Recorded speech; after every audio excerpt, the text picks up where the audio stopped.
But I wanted to give a few examples of integrity. You can find them in my book on this. I have a book called Integrity, the Litmus Test of Good Leadership. Another called Character of an Influential Leader, which are available in the bookshop. My distributor is Future Union Bookshop.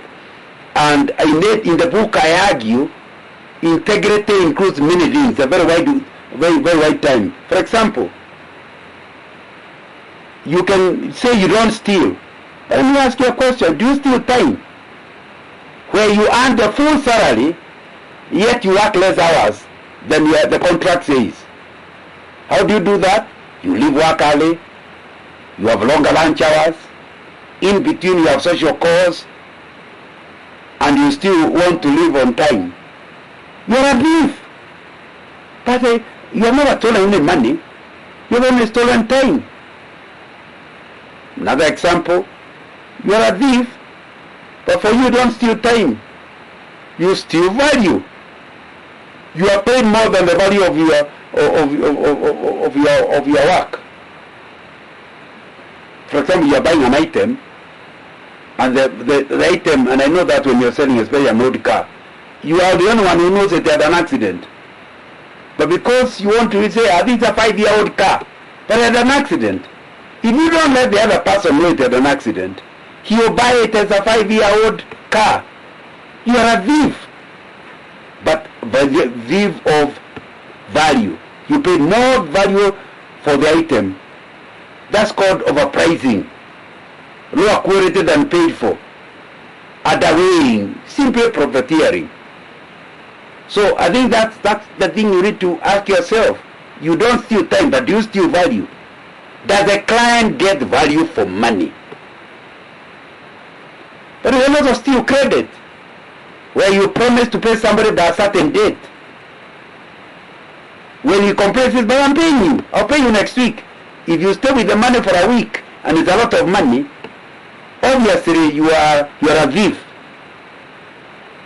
If you pay your creditors, rather your debtors, you pay your debtors, late, what happens?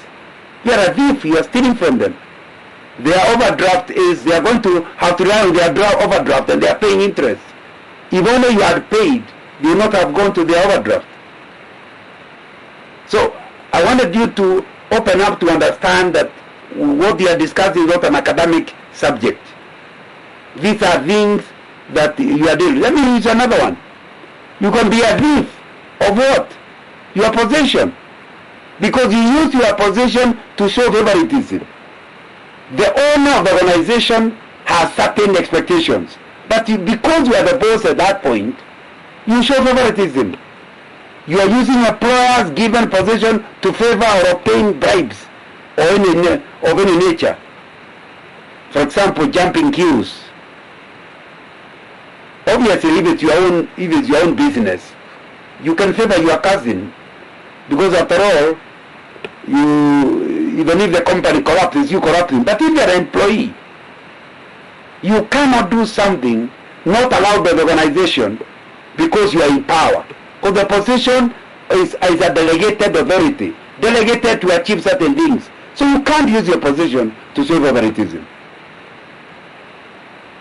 Or promote somebody because they bought you lunch. Is that allowed? Is that the organization?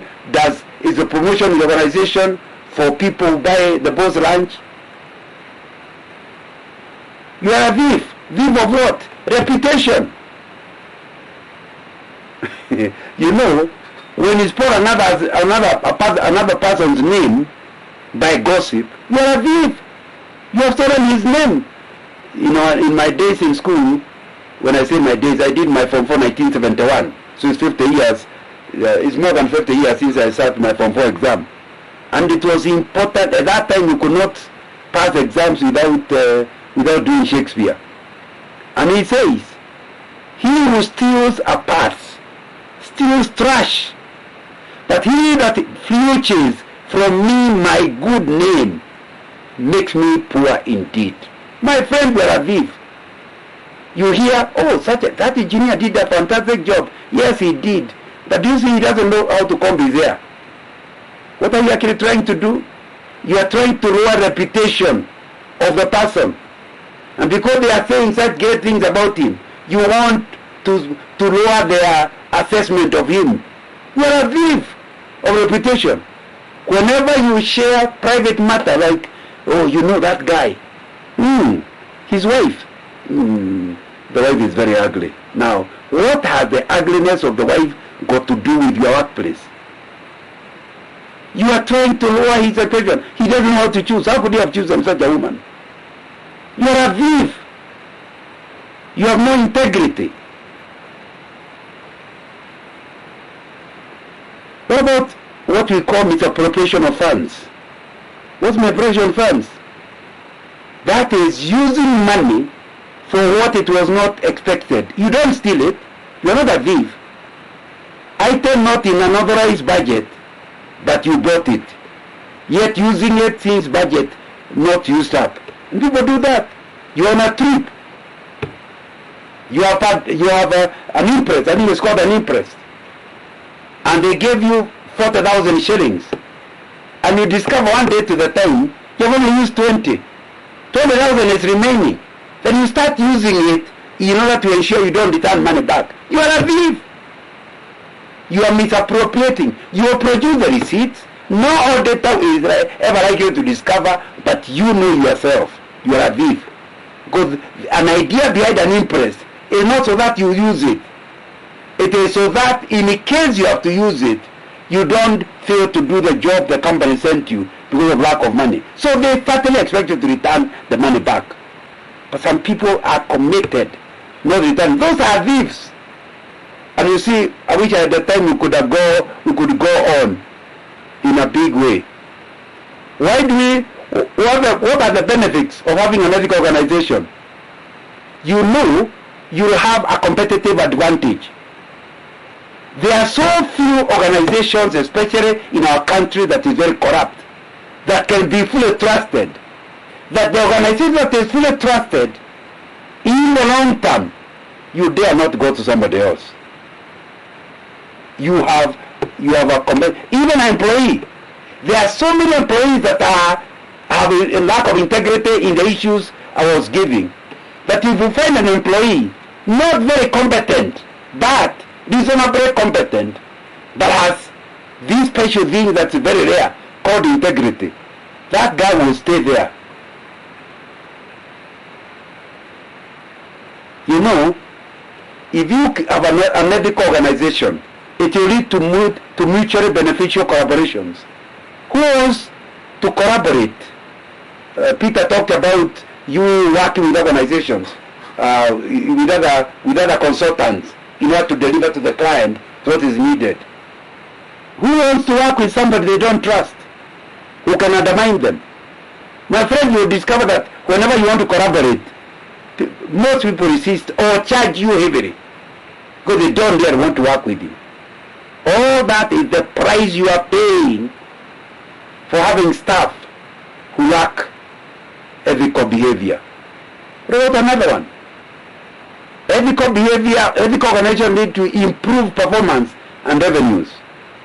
The moment your whole staff are ethical, performance goes up and revenues increase.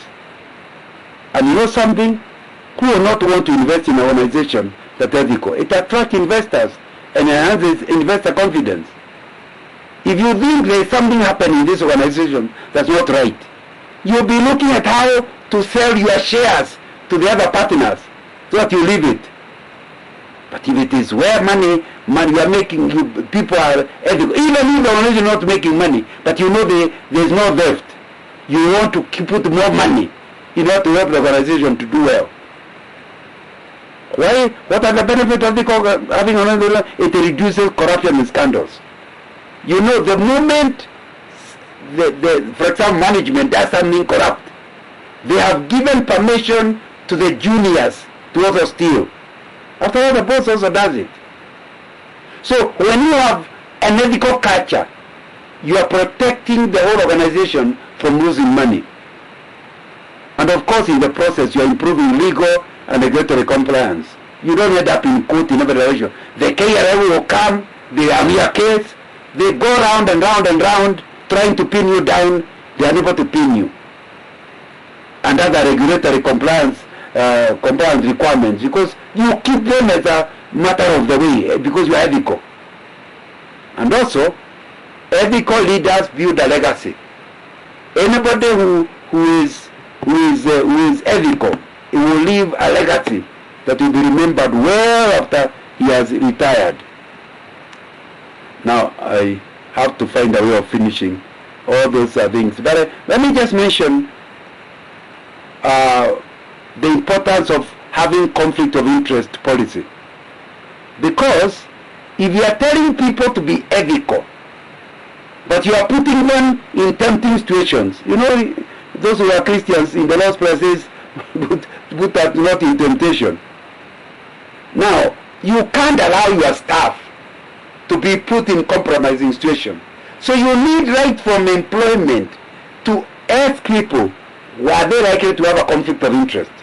For example, if a certain contractor is owned by his uncle, and you are the consultant, surely, however professional you are, you end up with a problem at home. Your uncle will report you to your mother, who is his sister, about how difficult you are. And because you don't want to have quarrel with your mother, you have to find a way of compromising with your uncle. You are the consultant on behalf of the client, but your uncle does not expect you to let him down. A situation that has the potential to undermine the impartiality of a person because of the possibility of a clash between the person's self-interest and the organization's of public interest is what you call conflict of interest. So let me ask you a question. Do you require new employees to sign conflict of interest policy document? Do you evaluate as part of the annual appraisal? Do you appraise that nobody had a conflict of interest issue, and if they had, they declared it in advance? What are you doing in order to help people not to be in this difficult position?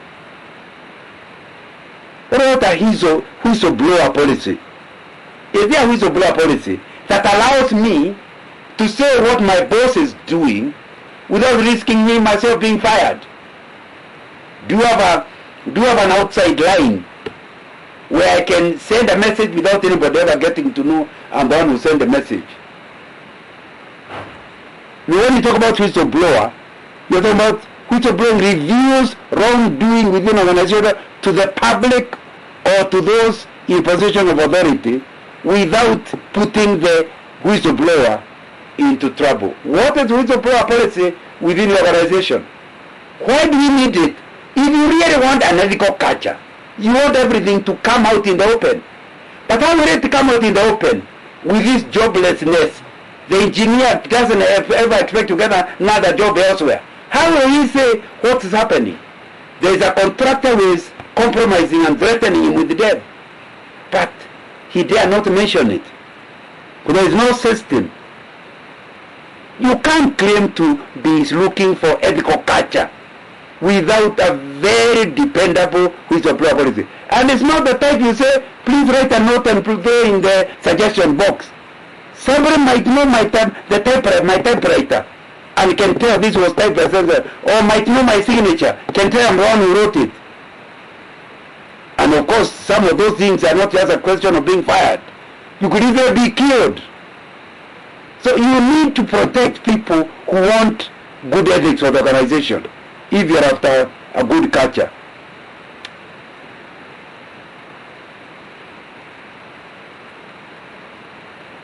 One of the things that you need to avoid is outsourcing corruption. An organization that is really ethical will partner and outsource service for organizations that have same ethical values and practices as the corporate itself. In other words, if you are doing due diligence with the people you work with, does it include whether they are ethical? This is a very tricky thing. We are now not just holding you responsible for your own ethics, we are holding you responsible for the ethics of the people you relate with. bad company, the Bible tells us, spoils good morals. So we are now saying you may be another organization, but are you outsourcing your corruption elsewhere? For example, if you have an import you are making and you use a corrupt clearing and forwarding agent, why? Because your goods will clear faster and you need those things urgently. But because you don't want to be corrupt, you hand it over and you pay him a kind of figure that includes the corruption money, because he can't do it unless you pay him. But if you audit, nobody can discover.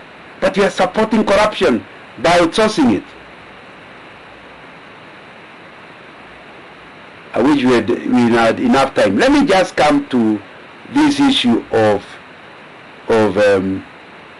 procurement, ethical risks in the procurement. That's what we are finishing.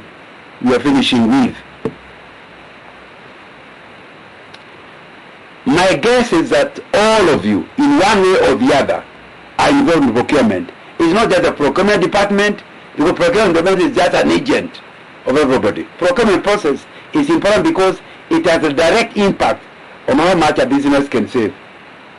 You know, procurement is a user of money. And if it's procured correctly, it will reduce the costs. Procurement or purchasing is an important administrative function that provides the use of cost reduction, long-term strategic planning techniques to manage outgoing costs. The field of business procurement has three primary areas of focus. The tendering process, how is it done? The vendor management, even after you have ordered the tender. And whether you are doing strategic purchasing or you just pick out off the shelf. In the private sector, procurement is viewed as a strategic function working to improve annual profitability. Procurement is seen as helping to streamline processes. It's also seen to be reducing raw material prices and costs, and also identifying better source of supply. All that is part of procurement. In a sense, you are helping to reduce the costs and improving the bottom line. I'd like us to discuss this, having convinced you all of us are involved in procurement. The first question I want to ask is why is it important to have transparent process for buying goods and services in an organization? Next question, what do you think are the differences and similarities between the way procurement is done in the organization and a previous one you are involved in? Number three, in your view, when do you think contractors regard gifts they give to you staff as bribes? No contractor will ever give you a bribe. They always give you gifts. But in their mind, they know they have bribed you, or items to influence organizational decisions in their favor. Give an example where you know a gift could easily be a bribe. Why would you want to pay particular attention to some or a particular stage of the contracting process on account of possibility for corruption and other integrity issues? You are allowed to comment on any of them.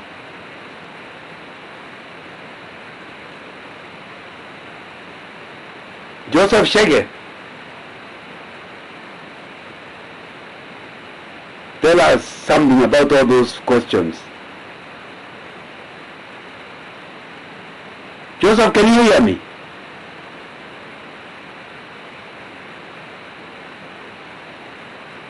Yes, I can hear. Yeah, did you hear my questions? Please repeat one of them.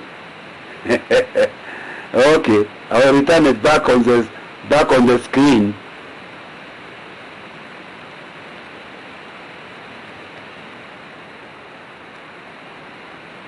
Sorry.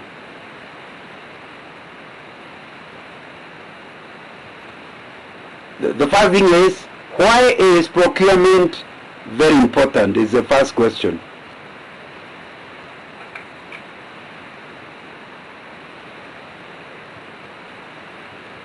necessary so that people can gauge what is required for the particular item. Is there something, the next question, is there something done in your organization which you think is better than was done in other organization in procurement? In our organization, I see procurement being done in an orderly manner. And you know somewhere else where the things were not done in an orderly manner? Yes, some place where I have worked previously. Okay. What do you mean by orderly? You find that the way procurement is being done, you can see that there is that transparency. You can see there is the follow-up of what has happened on the procurement of something. Oh, that's very good. Thank you for your comments. Anybody else who wants to comment on procurement?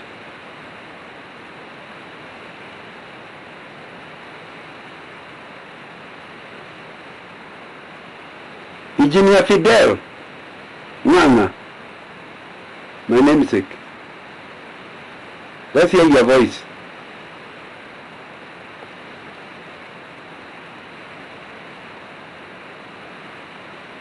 Are there particular areas, not in the organization now, are there particular areas where corruption can happen, in the stages of procurement, where corruption can easily happen? And we need to watch out for them. I want to say something. You remember, you are helping the whole organization improve in ethical behavior. And I've said it's wide, but I've just decided to zero down on the procurement process. As an issue every organization has to struggle with on the issues of ethics.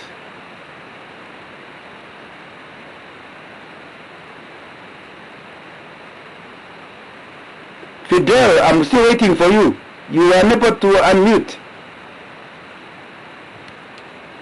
Or did you write something?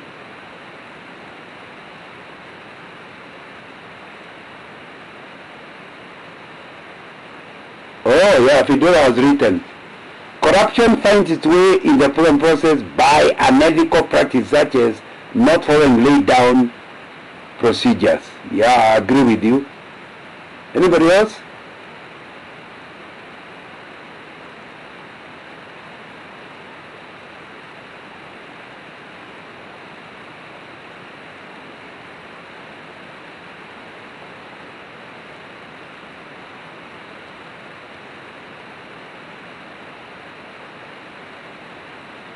Patrick Karanja, do you want to say something?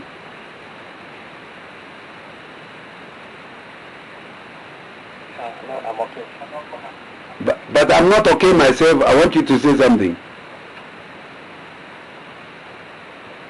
At least to show you are with us. I may start thinking that I'm not communicating at all. Patrick, just say something. I'm saying additional rates. Maybe if they put in a particular price, then the price is increased. By? Maybe by, maybe the employee went to be applied with the supplier. And they change the price? Yeah. Okay. That is possible, yes. Thank you very much, Patrick. Anybody else?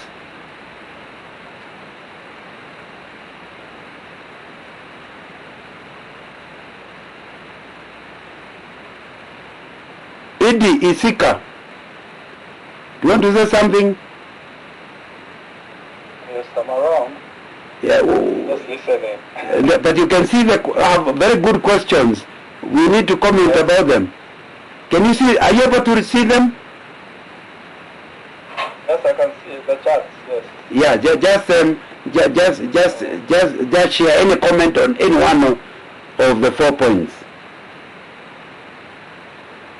The one which are displayed. Yes. Why is it important to have transparent process for buying goods and services in the organization? Like the first one, I would comment that that's actually the core of having an ethical business. When everything is transparent, then then you know there are no room for underdeals. That would cost maybe the organization more than it ought to give. Okay. So transparency is what you are saying. You need it because then you will kill corruption. Yes, because nobody, like they say, corruption survives in the darkness.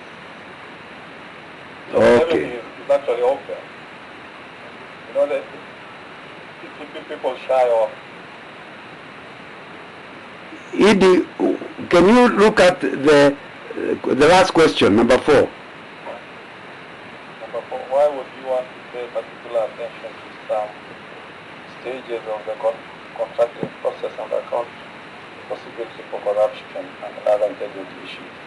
This transparency, which particular areas in the process are especially important? They're important, especially to know the supplier. For example, you know the supplier, you know the rates, like Patrick was saying. The rates are known, the supply is known, and the item is known. You know, it's open. So you look at things like that and you can say, yes, this is what is in the market. But if you don't know, you're just given something. You know, you start having the doubts. And then when something is hidden, there's always that suspicion. Is there something happening? Maybe there isn't. But because there's no transparency, it brings in suspicion and trust. And that of course goes into integrity and ethics. So transparency, if I understood you right, indeed, transparency will help, but especially transparency in selection of suppliers. Yes, you have a range of people. In our organization, for example, we are encouraged to have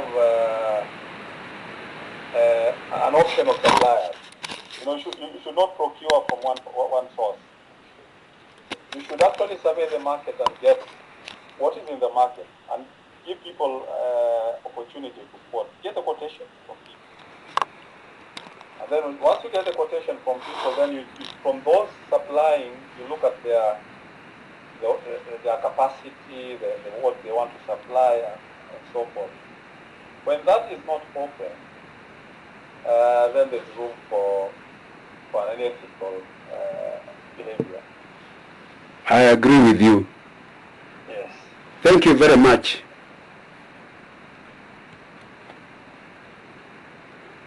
Now, those in procurement, of course, will know more than others.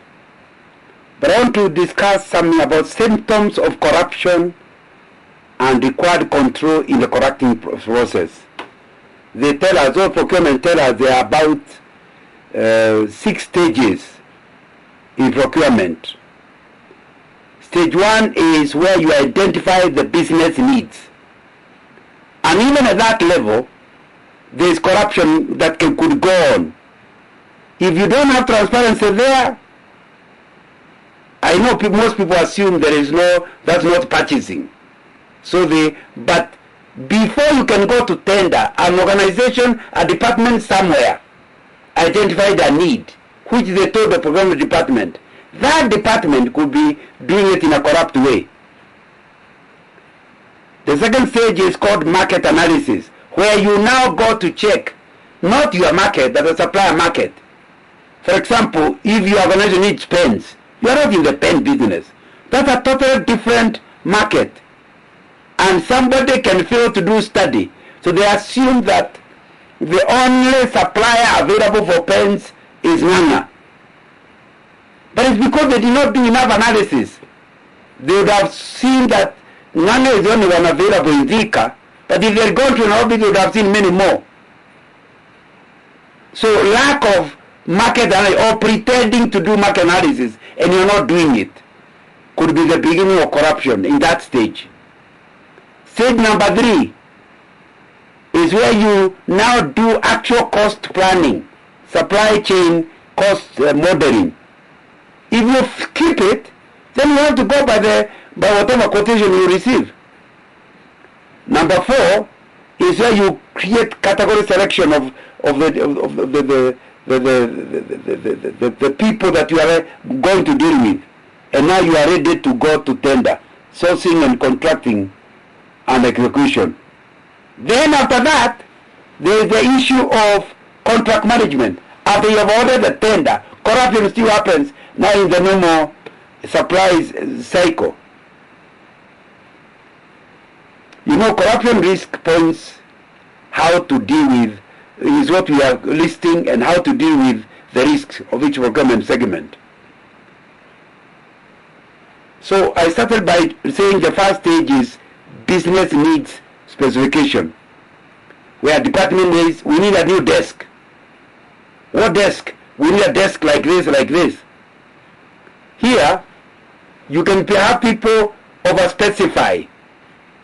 You know, they specify something that only one person is supplying.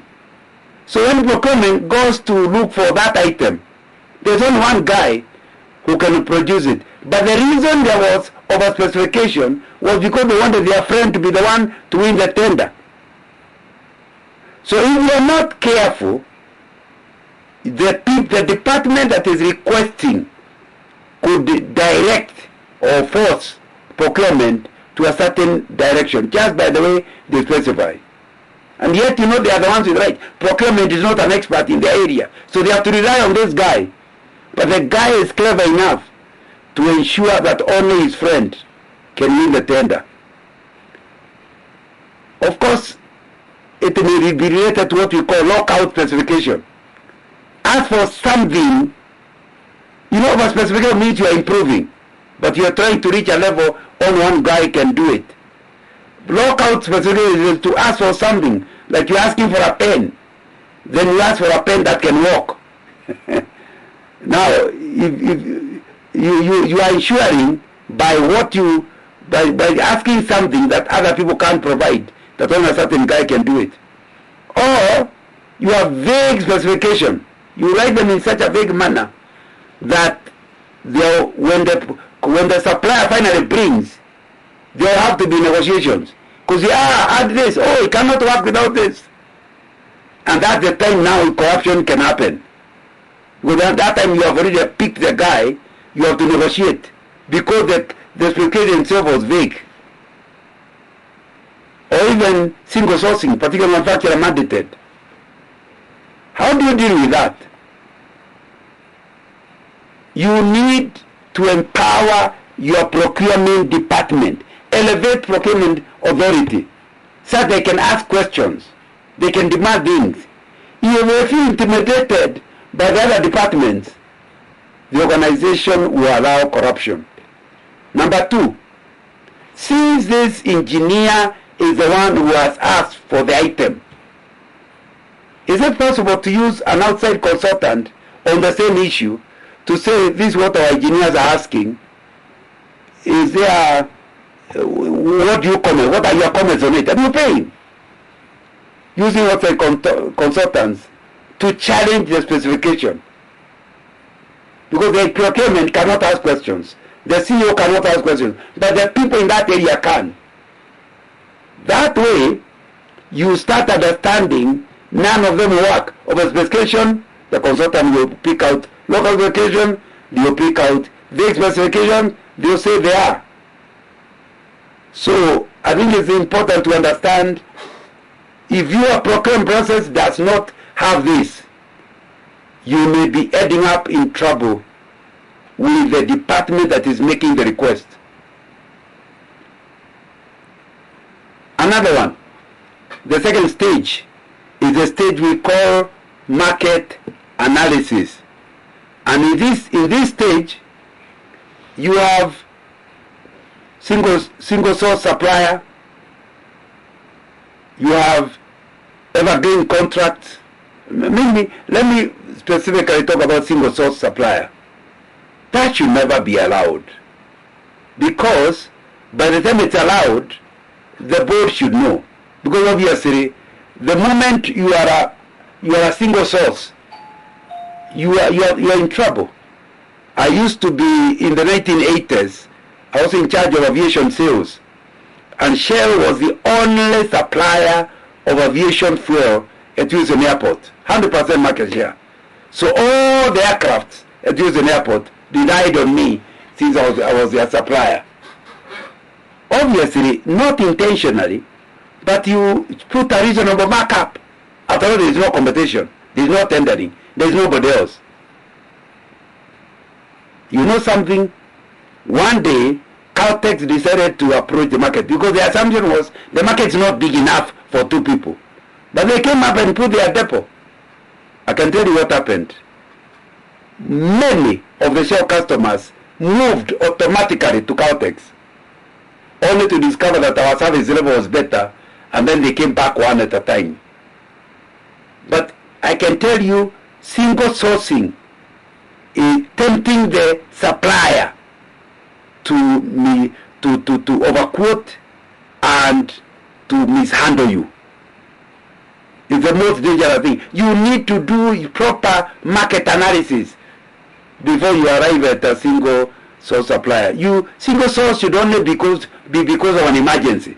But if you have time, that's wrong. The other type is called evergreen contracts. This is laziness.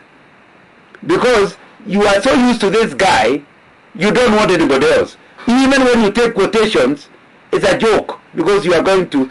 And the moment people know that you are committed to Nganga, they'll not even quote, or they'll make quotes that don't make sense. Because they can see there's no serious competition. Evergreen contracts, you just keep renewing.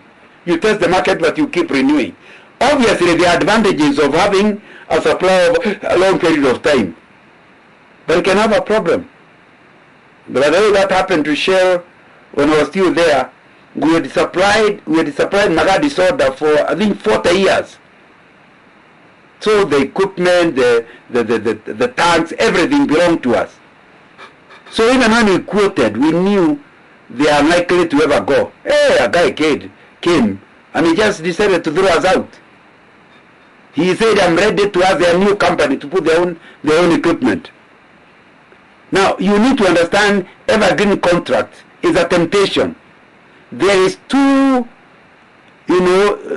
close a relationship between you and the supplier to get to the level where you do not want to insist on higher standards. The other temptation under this market analysis stage is subjective supply evaluation. That one, that tribe, people from that tribe normally are not good. Oh, that one, how can you expect something from such a guy? That is called subjective supplier evaluation. There is no proper, in the supplier evaluation, you did not, when you went to the market, you did not have a pre-written criteria for how to pick suppliers. So when they come, you don't have key performance indicators against which you can choose this one against this one. That is putting power in a guy and tempting him. He will choose his anchor. So how can you handle those risks? Number one, please do regular review of market changes. New and non-traditional suppliers. Of course, it's even when you want to do research in that area, people wonder why. We don't manufacture pens. Why do you want to study the pen market? But that means that, especially if something is using a lot of your money, you must know that market like you belong to it. That way, whether it's in single sourcing, it will not happen. Evergreen, you'll not be tempted. Because you can see somebody out there in the market who is as good or better than your current supplier. Another thing you can do is use of standard evaluation criteria for suppliers. Don't allow subjective decisions. Have proper, and you don't write it after you have gone out to the market. Before you go to market, a good supplier looks like this, like this, like this. Their their turnover must be this amount, the collocation of their staff must be like this. Put all that details in advance. They now go to the market. Another one is what we call now, the next stage is what we call supply chain cost modeling. Here, the risk are and clear process map with minimum supply risk. You want to look at the cost. What does it cost for that guy to give me a pen? What are the raw materials? Are they being affected by the Ukrainian war or not? Now, that's your cost modeling. By the time you are going to quote, you already know any cost more than 10% above this, there's a problem. Any cost more than 20% below this means the guy will do some dirty deals. So you must do proper supply chain cost modeling. Absence of cost model or cost breakdown is going to be a problem. How do you sort out that? Refer to industry best practice process map and challenge cost model and use outside consultants if needed. You may need somebody to help you who is in that market. A consultant in that market can help you to do cost breakdown. You finally come to the stage of category strategy selection. You are now arriving at who to award. Non-commercial considerations, avoid them. If something is not commercial, why are you looking at it? Conflict of interest and interlocking directorships. In other words, this guy you are going to is also in this other company that supplies you this other thing, and that other company is the anchor, is the brother of the procurement manager. Interlocking directorships. So how can you deal with this matter? Apply risk assessment matrix. Create a risk assessment matrix and see how it can be mapped out in this exercise. Then engage class of business in threat selection and document recommendations and escalate issues of conflict if suspected. Finally, you now want to sign a contract. Avoid, there can be the risk of favoritism, there can be a risk of nepotism, there can be a risk of contract award to untested vendor. You know, somebody has never done that work. Like in, what was that? The people who dealt with COVID items, COVID millionaires. A guy registers a company today. By the afternoon, he has been awarded about 50 million worth of business, and he has no idea even what items you are talking about. That is a possibility of corruption. You know, specification amended after bid closure. That happens. Oh yeah, we forgot to do this. That's corruption. You should never have gone to tender before the specification were agreed with the user department. It's not allowed to change. Because you are changing so that that guy can lose it and this one gains. That's corruption. How do you avoid this? Use overall KPIs in the award of the tender. But really, what you should encourage is a new system of OLB, online bidding, where there is nobody, the tenderers cannot do anything because they are bidding at the same time. It increases transparency in the bidding process.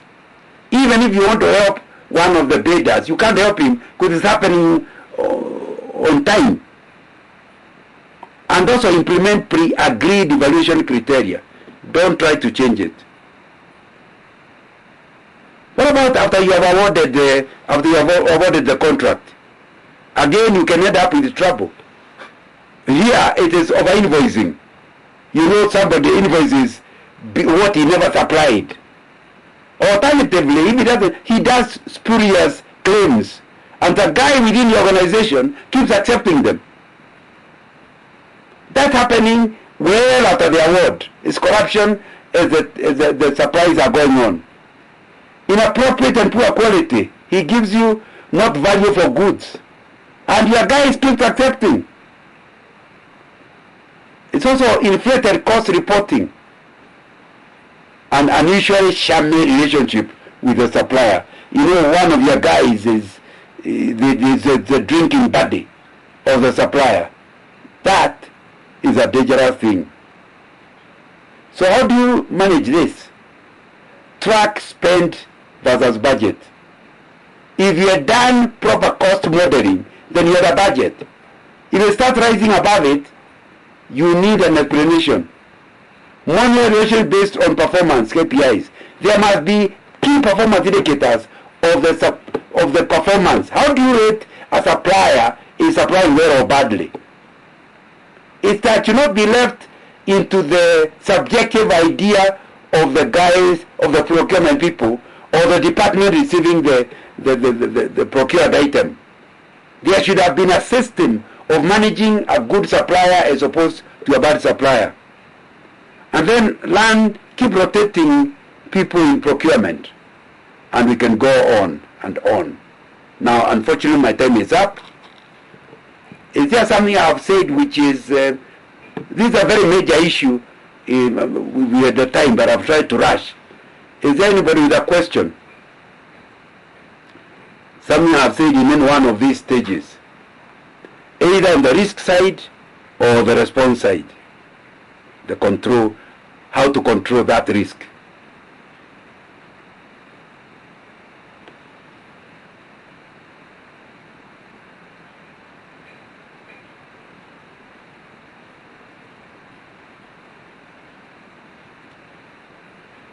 Okay.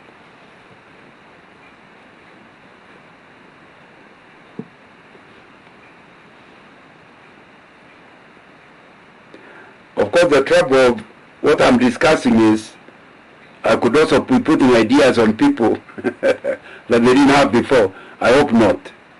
So that's why now that I've talked about it, management must ensure that each one of the 6 stages is properly studied with clear procedures, ISO procedures, as to how to stop the risk happening.